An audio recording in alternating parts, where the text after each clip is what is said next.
It took me a while. Actually, the best thing to use was this pair of scissors right here, actually.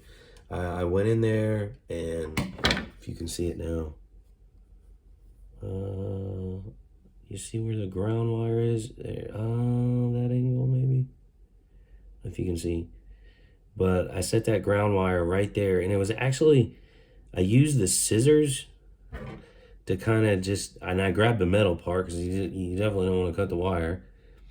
And it is a pair of scissors.